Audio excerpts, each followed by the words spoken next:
meeting. I'm Councillor Kint Elizabeth. I'll be chairing the meeting today. First of all, to remember the tragedy of the Grenfell fire, I'd like you to join me in 72 seconds silence. Thank you.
Thank you. So may we start with apologies for absence.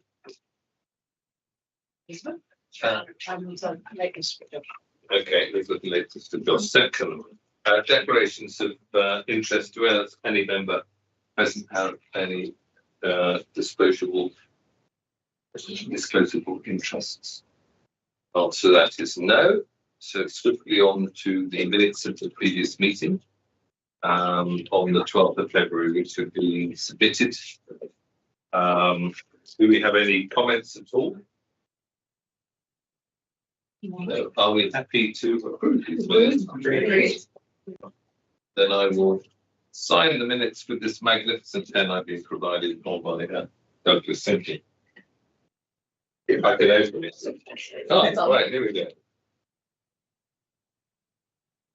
Thank you.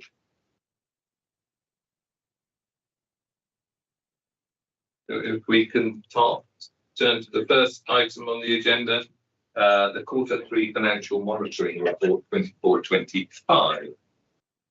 And thank you, Johnny, and officers. So, Johnny, do you want to introduce? Yeah, thanks, Kim. The position has improved a little bit since the two. But the drivers of our position haven't changed a lot. In all, our overspend is much better than many of our other London boroughs. London councils are currently overspending by £700 million this year, and we're just 700,000 of that. So that's a relatively good performance. But the pressures are growing, and so we'll need to continue to work extremely hard to manage those pressures. Temporary accommodation, which we talked about before, is still the main one. There's a £7 million overspend in housing and social investment, of which more than £5 million is in housing needs. Although we have increased the budget in that area for 25-26, so hopefully that's a prudent approach. There are also pressures in digital data and technology, which is still a relatively new team pursuing its kind of steady state, but we can't be remotely complacent about that. And we'll need to bring improved figures to future monitoring reports. But before I close, I just want to highlight some of the good work in some of our other areas. So obviously we've overachieved in terms of income in environment and neighbourhoods. And whilst those fees are not levied with the intention of achieving additional income, it is nevertheless good for the overall financial position that that's happened. And in adults and children's, which are areas that are seeing significant overspends in lots of boroughs, we're broadly kind of in balance, which is almost unique in London and very impressive. So a big thank you to officers in those areas. And any comments from officers to add to that, or should we just go straight to questions? So do we have any questions? Stop. Yes, as Johnny said, the housing aspect is a huge issue for this council, and it's all across London. So I went to a meeting with my peers across London recently, and we're all grappling with the same issue about cost. And so I assume you have conversations with other councils about what they're doing about their TA. And what are they saying? Because at the moment we all find we're probably competing against each other to try to find affordable accommodation. And the current, climate is not, it's not really improving. So what are they saying? Absolutely that. We are all competing against each other. We are probably one of the least overspending, or that doesn't make it a good position because we're still overspending quite significantly. We are trying to obviously drive down and work together, but it's very, very difficult. And it is a very difficult, hence why we've put growth into the budget as well. Yeah. For next year, it's a very difficult position. I mean, I think everybody is trying the same strategies in terms of looking to increase the supply. Really, it's through various methods, and we're looking at, as you know, the possibility of getting longer leases or purchasing, and I think others are looking at that. Are looking at that too. And I do know from the housing officers, I mean, they've done a huge amount of work with our prevention figures. I mean, we're one of the best in London, and they're setting up a new prevention hub, which I visited the other day, and incredibly complex cases. I mean, just in a few hours I was there. There was a hand lever, there was someone with major illness, there was a deportation case. I mean, it's really, really complex issues that people present with. Life is complicated. And again, one of the just to reassure colleagues, one of our biggest costs have been with our commercial hotels. And as you know, I said this before, it was way over 100 households we had in commercial hotels, and that's now down to below 10. And so we're really focusing on that. And I think one of our other biggest costs is service departments, which we're really focusing on too. But the government has put more money in next year's assessment, and we put that through into the budget, and obviously that we said last month. So unfortunately, it's not enough. So we need to press London councils generally. I think we need to press more funding in this area as well. Any other questions? It's not really a question, but more of a statement, and a congratulations again to my colleague, Councillor Will, for her foresight in building Barlby and Queensland, because we estimated we were going to save 300,000 a year on Centre Transport, but actually in here we've saved 642,000. So we've doubled the amount of savings by having a school that children can actually walk to and get to independently. So so it just shows that sort of spend to save can work. But obviously, that's against all the other pressures that I won't run through again in children's, because I have a habit of running through them all and they're a bit depressing. But the one that's in here with just 5 children potentially costing us 2.6 million a year, which is, with those sort of pressures coming up against us, it's going to be very challenging over the next year. Incredible figure. All right. Thank you. Further questions? I'll come to you in a minute. Just pointing out how you like to say something about that. I've been mandated to. I've got 2. First of all, Johnny, you talked about hoping IT pressures and hoping for improved figures in future reports, and I just wondered if maybe, because it is an item obviously about overspend and also potential saving as well, I just wondered if you could maybe expand on that and your confidence in being able to improve figures for future reports. I mean, it is a very difficult area. There's a lot of demand in it because of everything that's happening, both in terms of keeping the systems that we currently have running and the demands for further development. So it is a challenging area, and it's a new service as well because of the disaggregation. So I think it is still settling down, but we have plans in place to get the budget into better shape for next year. So I do anticipate that the position will be better next year when we've reset budget, obviously. I mean, this is now towards the end of this year, obviously. Okay, thank you. And then the final question, maybe an unfair one, was there anything in the budget today that's going to make us smile or wince? I don't think there really was anything of any great significance. I mean, there was a slight change in the control figure that local government's going to get. I think it's gone from 1.3% to 1.2% in real terms, but that's not going to, that's a slight loss, but that's not going to make a great deal of difference. I don't think there was anything potentially, obviously the benefit changes that have been well trialed could have knock-on effects for local governments and for us as well. So I don't think there was anything particularly good in there that will make us smile, and nothing surprising to make us wince. But those are the sort of the changes that could have a knock-on effect to us. Okay, thank you. Mary. I suppose I just wanted to pass on some of the comments that the Overview and Scrutiny Committee made. I'm sure Johnny will have taken them all on board and put notes on them, but obviously we were still concerned, as Scott has mentioned, by the temporary accommodation. That just, every time we see a budget, and every time you see a budget, that's kind of the main topic of conversation. And we were obviously very keen on the whole concept of transformation, which the committee was didn't see in the executive summary, but there is a good coverage of it in the main report. I suppose we were worried about the fact that actually, although we're only £700,000 overspent or due to be overspent, that masks a huge swing that we're basically being saved by Treasury returns and by car parking. And so, which is great, but it does, the temporary accommodation overspend and IT is concerning. And I think one of the questions that the committee raised, which I think might be quite interesting going forward, is the issue of early intervention and how we cost or how we factor in the potential savings of early intervention. So in public health, there's a well-developed discipline of spend to save.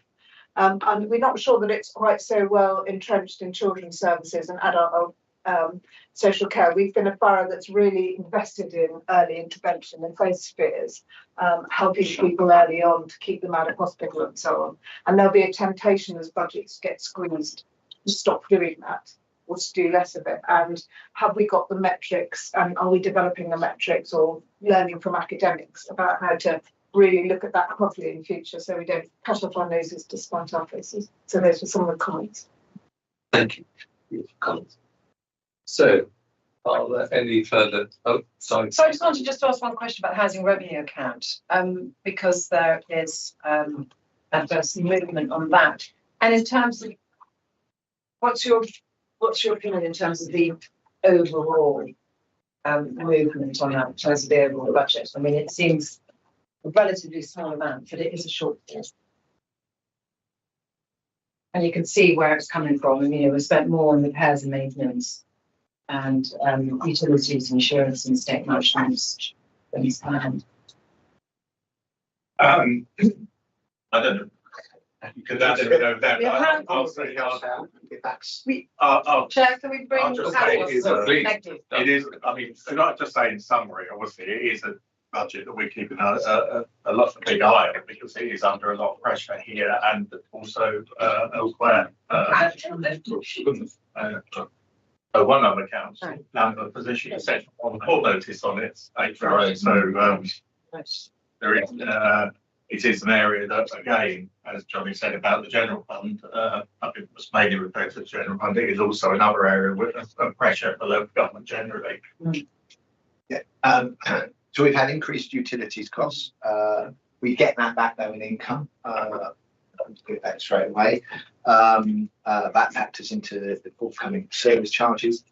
We have the increase in repairs is mainly on our contracts, because our contracts have gone up above the inflationary level in some instances, and that's cost us. And one of this is just a change in the way that depreciation works. So actually, we're putting more into the capital programme, but lots of that is masked in the depreciation. They're the ones that have shown us move in the wrong direction. Of course, we saved on staffing costs this year, which is been able to help fund that. Yeah.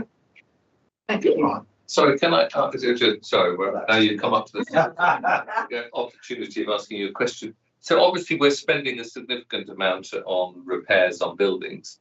What's your experience of recovering from leaseholders in terms of their contribution so far? Are you happy that, you know, we are doing, because clearly some of the amounts are quite large, and I know we brought in quite a lot of initiatives to support people, but I just wondered, the recovery proving to be a real battle? Well, in some instances, Councillor, yes, it is absolutely where we are invoicing quite large sums of money. That said, most people are paying, so the collection has been quite good this year. So we're quite pleased with that, because we need that to go into our capital program. But bills are never popular, so it's never. I'm not going to sit here and say it's great, it's easy, and nobody's complaining, because that's not the case. But ultimately, we have the right level of documentation and proof of what we've done to ensure that the charges are paid. Good, well done, thank you. So, if there are no further questions, shall we turn to the recommendations which are set out on page 17, paragraph 2.1. 2.5. I don't feel there's a need for me to repeat them. Are we happy to recommend as set out in the papers? Good. Excellent, thank you. Let's moving swiftly on to agenda item 5, which is the housing management performance.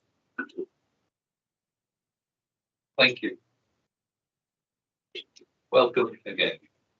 Welcome, Dan. So I'll just start by welcoming you and saying, you know, this is, I think it's an excellent report, goes into a lot of detail, and thank you for that. So, would you like to introduce it? Thank you, Chair. Yes, as we know, housing is such a huge part of what a council does. So we wanted to make sure that we brought these performance indicators here to the leadership team, so you can scrutinise them. I mean, they're just a small amount of indicators that the team go through on a regular basis, and that I obviously am shown on a regular basis. But we'd love to hear your views on, first of all, are these the right ones you want to see? How they're presented. I think we've changed the way they're presented, so I personally think they're much clearer. I like the notes at the bottom that explain them.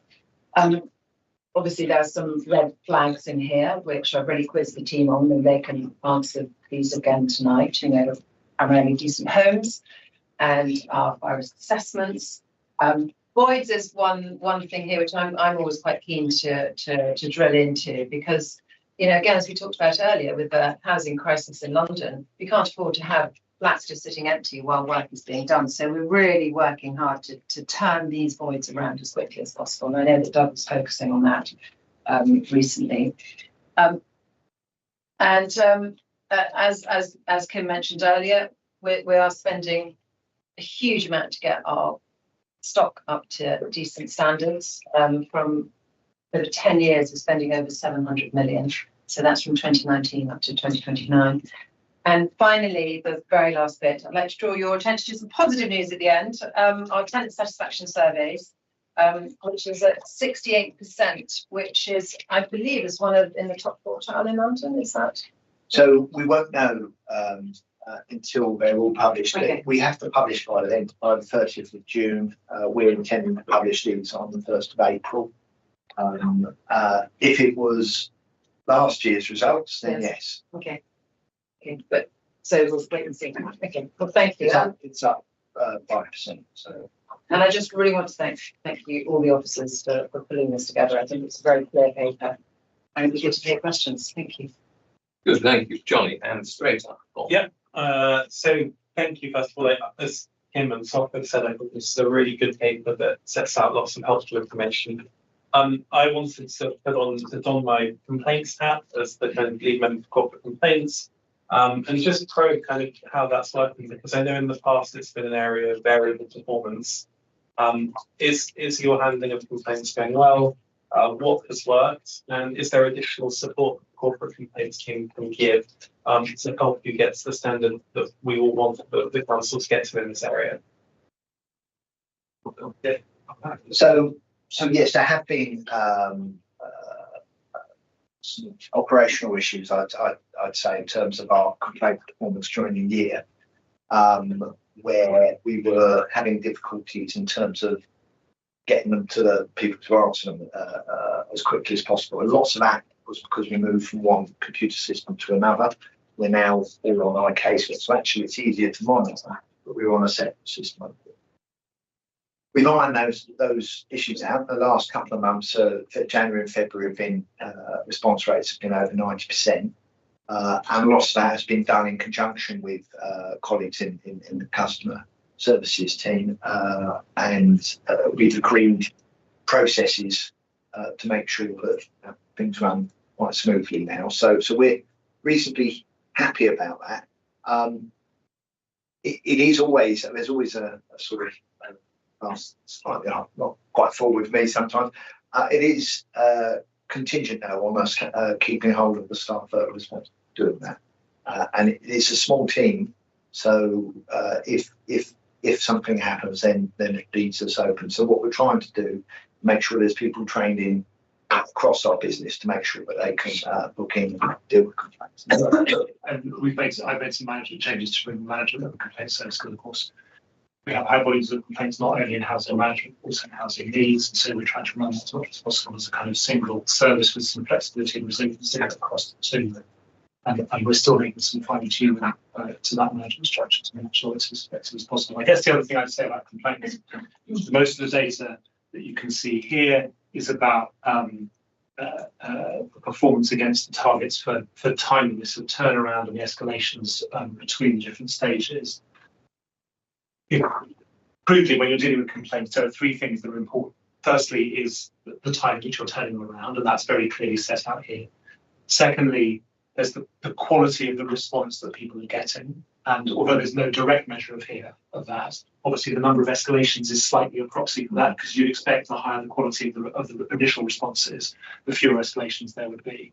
The other thing that we take really seriously, which Doug takes a very close personal role in, is making sure that we're learning the lessons from the complaints, because of course, apart from anything else, the complaint is free market research, which you then need to be using and applying back into the improvement of the service. And we take that bit particularly seriously too. You can't measure that on here, but it's really integral to the way that we try and understand it. Yeah, well, it's really good to hear in January and February we're about 90% in terms of the timeliness of response, and to hear that there are no silos in terms of how we're working with the customer services team on complaints. Okay. Any other questions? Josh? Sorry, thank you, Chair, and sorry for my slight lateness. I think the RAG rating system is really good. I really like how, like you said, it kind of breaks down all the kind of different issues of the thing. One thing I wanted to raise there was on the tenant satisfaction survey. And there are some really positive developments there. But what I wanted to point out was the satisfaction that RBKC keeps informed of things that matter to them. Things that matter to them, sorry, guys. The page number of it, because I'm sure you'll find it. I'm wondering, this is not a commentary on housing in general, but commentary on the council as a whole. I'm not sure what we can do to achieve that, because I attended a round table last week with people who were parents and people with adults with learning disabilities, and they said the same thing quite strongly. And I'm not sure where we're necessarily going wrong, because we're hearing that from multiple sources say that they don't think RBKC keeps them informed as they would be on many issues. Maybe it's a lesson for us as a whole organisation to learn from. But how do we try to keep tenants informed anyway? And where do we think we have slight reductions? It's not worth a commentary. We need very, very slight. But where people think they're not getting the information they think they should get proactively. Yeah, so just getting the balance right quite often for us. So we have multiple channels to inform people through our newsletters, we've got an email group of 4,500 residents that we send updates out every month. We've got electronic notice boards. We write to them quite a lot, and we get that feedback. So there's if anything, there's probably, we often get accused of almost giving them too much information. We're duty bound to as the landlord. It's prescribed in certain areas that we need to keep people informed. This is about whether we're keep them informed of the things that matter. Yes, exactly. Now, for us, we scored 78%. Yeah, that's still very good. In London was about second, but we got fine last time. Well, it hasn't gone up, but it was at a high level. But it still means that there's a group of people where we're not getting the right message across. So we've asked people what matters to them. So we've done a survey, and the results of that survey will formulate what we put into our newsletters and our processes as we go forward. I mean, most people, we think we are, because we've scored 78%. It's about, I want to know about how I report a repair and what service standards and all those sorts of things. But there are other elements that come out of that survey, which for our comms team, we're putting into our communication plan as we go through the year. The risk is making assumptions about what people want to hear about, Yes. because you can't achieve this kind of. I mean, actually, you can't achieve a score like this. You certainly can't achieve any improvement in the score if you're just in broadcast mode the whole time. However good that broadcasting is, you have to then be taking the feedback and finding what you're doing based on what you're hearing. So it has to be a kind of genuinely two-way relationship in order to kind of keep moving that number up. Do you think, in your experience, that it's not people being informed of not necessarily what's happening on their estate or with their home, but what's happening in the community as a whole? It's like, why didn't you this event? I didn't know the council officers of XYZ service that may not have anything to do with housing. Or even, do you think it's some of that more than, I don't know, it's a very big question. Truth be told, I don't know. I mean, I've had anecdotal stuff around, it's sometimes hard to navigate the council and the access to various services and do I know what all those services are and in an easy place to find. But that's anecdotal as opposed to, it's clear people want to know, about our main services, but there are people who want repairs, emissions and stuff like that. We did recently do a kind of targeted project on the World's End estate, focused not just on the residents in the estate, but in the kind of wider area. And that did show us, when we did some really kind of in-depth engagement with residents in that neighbourhood, that it was not a question of us not providing the services that they wanted, but it was a question of us not having signposted them and described them accurately. So I think kind of thinking about estates in the context of the area in which they're placed, and thinking about both, as it were, the services that aren't housing services that our tenants need to access, but also conversely, the services that might be provided on an estate which are of interest to a wider community. And of course, if that has the side effect of integrating the estate kind of more effectively and actively with the wider community, so much better too. So I think that gave us some clues about how you can better signpost what you are doing in a way that doesn't kind of isolate the estate as if it's a kind of as if it's somehow an island in a desert, but rather that integrates it into its wider context. Emma. So, thank you for opening all this. Actually, the data is so helpful, but I also know that data doesn't always tell the whole story. So, I'm hoping you're going to assure me that the figure of 29.3% percentage of our homes are not decent is not as quite as alarming as it looks. I'm guessing there's some complexity to that.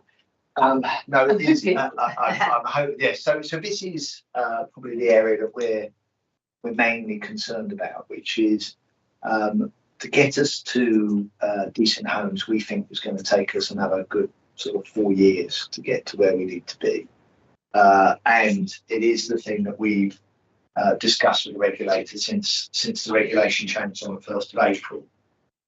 I suppose, sorry, Doug, I think what's non-decent? That's really complicated. Okay, So, but I mean, does this cover, something that's got mold and things, or is it just because you haven't fixed the lock? I mean, what is that?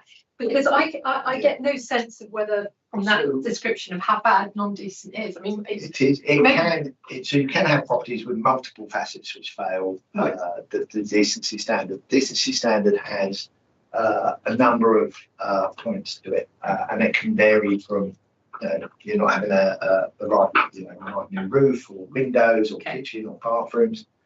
2, your balcony door hasn't been changed or so it can be quite your boiler may not have been upgraded to the right boiler or something. But one of those facets can make it non-decent. So it's quite easy in some cases to just make it decent.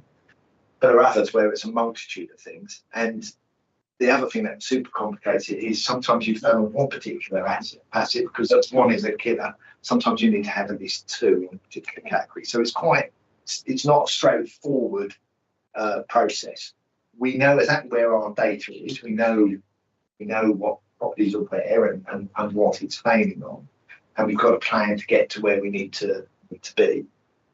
But that plan has been evolving over time, and it is part of the expenditure that we've already spent, but we've got to spend to get to where we need to be. So we are partway through it. I think if there's anything that I think we perhaps had that others haven't, is we have actually pulled apart our data to the nth degree. So we know exactly where, what element each property has in terms of its condition when it was last inspected in 2018-19 by region. I've got a new stock condition survey, which may make the map look better, or even actually make the map worse. Yeah. But that is ongoing at the moment. So we're getting regular updates now of the condition of our property as we go forward, and that's going into our asset data. And of course, the better that data is, the more meticulously and more detail you can then plan to improve it and get to 100. But also, crucially, it enables you to think about what, if any, shorter term mitigations you need to do to make sure that residents can enjoy their home in the meantime while we're on that journey. And that kind of that home by home data allows you to do that and do it as a kind of open discussion with the residents. Because it's an absolute fair question, because ultimately the purpose of decent homes is to make sure that people are safe and secure and in a property that they can enjoy. Sometimes that can have there are elements can have a real serious impact, and we need to be mindful of those. And then there's other ways of measuring those for the Housing Health and Safety Rating System. But sometimes it can be quite minor, and it's about making a proportionate approach in terms of your investment decisions. I just jump in here, just say, because the other day I was out with one of our visiting officers who was checking with our tenants any issues they want to talk about and things. And so while they're not the official stock survey, we're doing a lot more of this door knocking. I was chatting to one of them, was actually having a new kitchen fitted as I was there. He actually didn't want a new kitchen, but he's eventually decided to have one. So we get behind as many front doors as we can to check, if there are any really serious issues, then they're absolutely brought to the top of the queue and then dealt with. But it's not the official stock condition those visiting. So- Can I come? Oh, So I was going to say, can I just come in, because I want to talk about decent homes as well, and I'm happy to step back and add another question. So is there an argument to actually look at this definition of decent homes in a more granular way? Because obviously I know that the condition of our stock when we bought it back in 2018 from the TMO with the stock condition survey, was very poor, and we spent 400 million on it. So my question on a decent home is that obviously we've got data here about fire risk assessments and all the safety aspects, which were obviously absolutely the priority for us in the early days. And we know we focused on the infrastructure, the building, the heating, the roofs and everything else.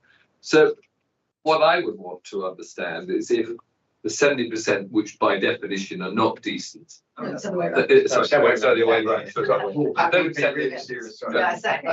Other way around. Is that because they haven't got a new kitchen? Or is that because they haven't got a proper fire door?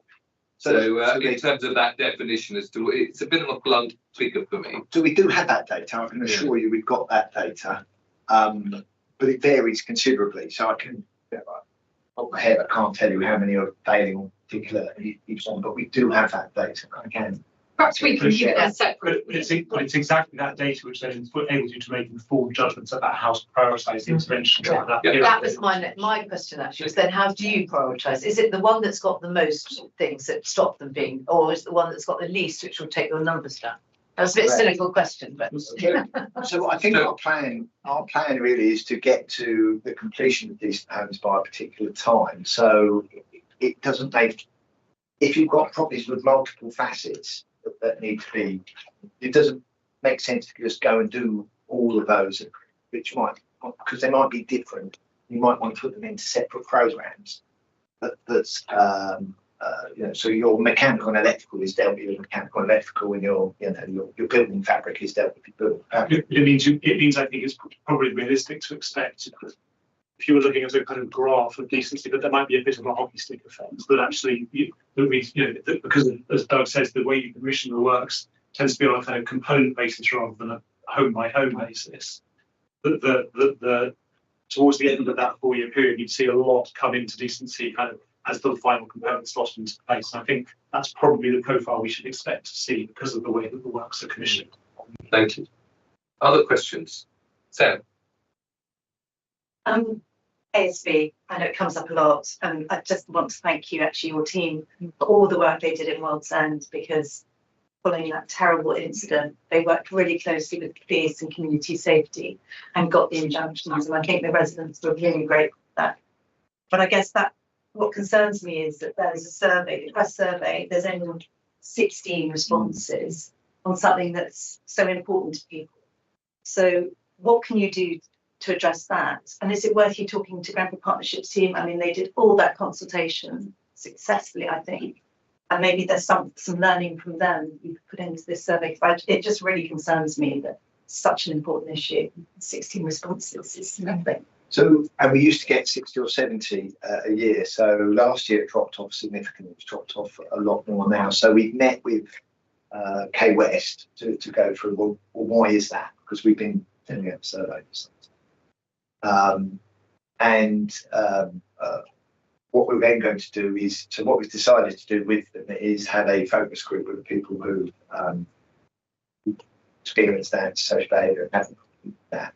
I know that's planned because we want to get under the skin of it, because we want people to be able to respond. So is there a better way of taking the effort of responding, making it easier maybe to just give simpler things? Should we move away from the K West survey? I mean, no one us sending texts. No one trusts us to verify the data. That's the issue. So maybe we use a third party. So all those discussions are going on because we need a bigger sample really. And of course, 16 this year hasn't exactly gone very well either. So we need to look at that. I mean, we have done a lot more. And I'm not saying punitive action is a good thing, but it has its place. And it does show the rest of the community that we are prepared to take action when we need to take action. And we, it's not done on our own. We're dependent on our legal services who've helped us and everything else. So to get to where we need to be, and the wider community safety team. But that balance. So we met with residents last week as part of our tenants consulting committee, and actually they were actually quite positive about the way that antisocial behaviour was handled. Other than a bit about that you picked up on this satisfaction element, what are we going to do? So that's something we are working on, and we're definitely in the lead. So us speaking to Grenfell Partnerships is definitely something that we will take away. I think that's used in the survey. Absolutely. Good, thank you. Jen?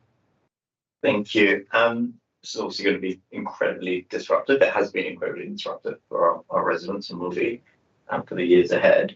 The only thing that's worse than bad tech or no tech is bad tech. The only thing that's worse than that is local government tech. So my question really is, what tools are we giving our residents so that they know when we're coming, they know when the plumber's on their way? It's so easy outside of these four walls, all but one of which is green or not green, to know what's going on. When you book Pimlico Vulnerable will give you within 20 minutes, but they'll be there. It's obviously right at the cutting edge of that. but how can we make sure that we're not disrupting people unnecessarily? We're giving them sort of capability to find out. So I think I think there are two things going on. So at the moment, you will get an appointment with phone up, and you will get a text to say the person's on the way and they finished the last job and they're now coming to you. That's with our own employees. We, 20 to 25% of our jobs are dealt with by subcontractors, and that is the area where we are working on in terms of, well, how can we bring them on board to do that. So we are our current contract probably doesn't allow that really in a way that makes it as a requisite. But that comes to an end towards the end of the year. So we're in the process of procuring. So our new subcontractors, I think we need to ensure built into that we've got. We've also got a portal where you can report repairs. But to be fair, it needs a bit of work to do it to make it a lot more. So you can see the data in live terms, and then you'll be able to track it like do parcel. And so we've got some new stuff that started 2 or 3 weeks ago, whose sole job is to bring that portal up to the right level. So that's where we're at currently. But you're quite right. I mean, if you can see things online and deal with that, then you don't have to phone us, and well, I don't have to have people answering. Well, it just means that we can prioritise that support and people that really need it, and everybody that can do it digitally can be. It's a better service and a more efficient service to run. Yeah, you don't build in the customer effort of having calls. Yeah. But just to reassure you that we will still always have a call centre. And just today, one of the residents I visited only has a landline, doesn't even have a mobile phone, let alone the future. So we will always have that, but we still need to be able to have people who want to self-serve on the computer. Just to go, I've got a leak. When's it happening? I'm free. This. So that is the plan. It's taking a little longer than I thought. But IT, Tech. Yeah. Thank you very much. I was just going to ask a question about the fraud team here, and obviously we know the majority, because this is a tiny number considering the number of houses that you're letting out that you've had. So really. 7 of the case, only 7 out of the 17 were due to subletting. So what are the causes for the other 10? What sort of likely causes do you have to forward for the other 10? It often revolves around succession and assignment. So when someone passes away, someone tries to get the property, says they were living there. This is our family home, and there's no right to pass on the property to relatives unless you've been living there for a period of time. So they tend to be those. I mean, it's gone up to 25 now in terms of totality, and we've got another month to go. So we're hoping we'll have that shy of 30 at the end of the year. And is that a sort of average, yearly average, or is this higher or lower? No, it's a bit down on last year. So I haven't quite got the answer as to why that is, but we are exploring that in more detail, because we initially had a very large case though, because this was new last year, 40 odd. So we were hoping to build on that. Actually, that hasn't quite gone the way that we want. We've got all the cases, but we haven't got them. We haven't got the orders out the other end. We had quite a good month in February, but that's the issue for us. Is how our cases being open, or are we taking our cases in quickly enough? Are we doing them? So that's what's been investigated. Thank you. Okay, well, maybe last question, Mary, do you have any questions at all? Right, well, thank you very much indeed again, just to reiterate, a really, really good report and good solid progress as well. We're not sitting on all laurels, I know.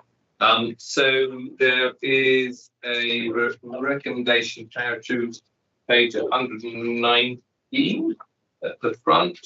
Again, leadership just asked to agree and note the recommendation. So we will note and agree. Agree. Fantastic. Thank you. Then that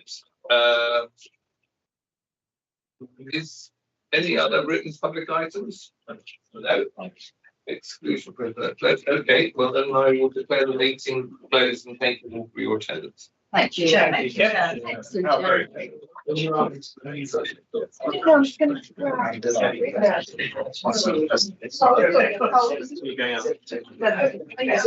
Ready to yourself.